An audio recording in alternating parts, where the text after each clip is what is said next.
My second question is about divorce. Like in subcontinent, they consider three divorces three in one sitting. So I know it consider one. So if any case happens around me or someone asks me, so do I have a right to tell those couple as a student of knowledge that you can carry your relationship, it counts one? Or can they call in another country scholar and ask fatwa from there? Would it be right instead of preferring their own country scholar, where ulama take decision and give fatwa according to particular mazhab, not from Quran and Sunnah? Okay, So please enlighten me in these I issues. will answer Jazakallah you, khair. inshallah. Now, in the subcontinent, and this is the case in some of the schools of thought, they consider three divorce in one sitting as three. And this was the case at the time of Umar, may Allah be pleased with him. In the beginning, the Prophet ﷺ's time, three divorces were considered as one. So if a man tells his wife, you're divorced, you're divorced, you're divorced, or I divorce you, I divorce you, I divorce you, this counts as one. Now, a lot of ambiguity takes place when people don't know the terminologies and the concept of divorce. So if someone tells his wife, and I get a lot of questions about this issue, I will divorce you soon. You deserve to be divorced. You will go to your family's house. This is abusive. This is trash talk. A real man does not say this. But sometimes he's cornered and his wife is bullying him, and his only means of defense is to just threaten her. So the woman asks, am I divorced? And the answer is no. The intention or what should be done in the future is not a divorce. A divorce is when he says, I divorce you, or he says it in the past tense, you are divorced. This is it. So at the time of the Prophet ﷺ, this used to be considered as one. At the time of Abu Bakr, it used to be considered as one.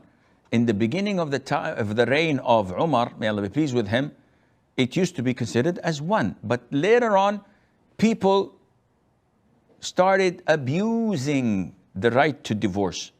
So Umar wanted to reprimand them. May Allah be pleased with him. And he said, okay, from now on, if you say 3 times to your wife, you're divorced, you're divorced, you're divorced, it's over. It's done. You cannot get back to her until she marries another man in a legit marriage, and he divorces her in a legit way, then you may remarry her again. So the difference between jurors and schools of thought is whether to apply this ruling or this ruling, and both are acceptable. Now for us as laymen, can we cherry pick and choose whatever suits us? So a couple in time of rage, or not even rage, in time of wanting to divorce, the man says to his wife, I divorce you, I divorce you, I divorce you. And after a couple of weeks, he regrets it, and he says to his wife, I revoke my divorce because it's only one divorce, I want you back. The wife knows the ruling, but she says, I don't want to see you anymore, and I want to get out of this marriage.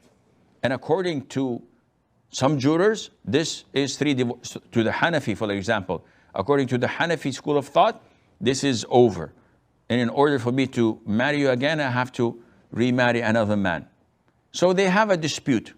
Now, in such cases, how to rule? Is it the father of the girl who has the judgment? Is it the man who gave the divorce? In such cases, this is only solved by going back to the Islamic court in your country. So in India, if there are 150 to 200 million Muslims, they must have a judicial entity that they refer to whenever they have problems with marriages, divorces, khul', separation, inheritance, and many more. This entity is responsible in solving such cases. But for a person to divorce his wife and then Googles the issue, he will definitely find loopholes for some scholars who went against the mainstream or even went against Quran and Sunnah unintentionally and gave a verdict that suits you but does not suit the community and the Muslim court. And this is what we're having at the moment, fatwa shopping. People keep on cherry picking whatever they want. So even if there is a consensus of scholars, they will find any Tom, Dick or Harry somewhere, and they would choose whatever errors they made and consider this to breach and to nullify the consensus of scholars and follow that. This is un-Islamic.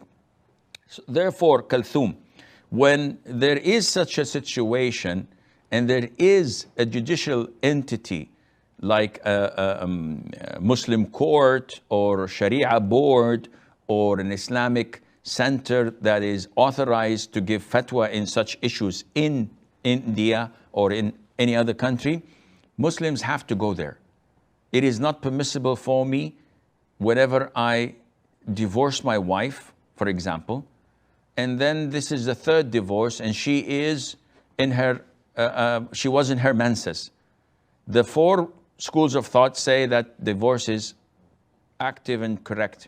It is not permissible for me to go to Morocco, for example, or to the United States of America and look for a scholar who I know after Googling that he gives fatwa of the divorce not taking place. So I leave all the scholars in my country, in the Muslim world, in the Muslim League, and the whole 9 yards. And I just go to a random sheikh who gives fatwa according to what I desire and what I want. This is not applicable, and Allah Azza wa Jal knows best.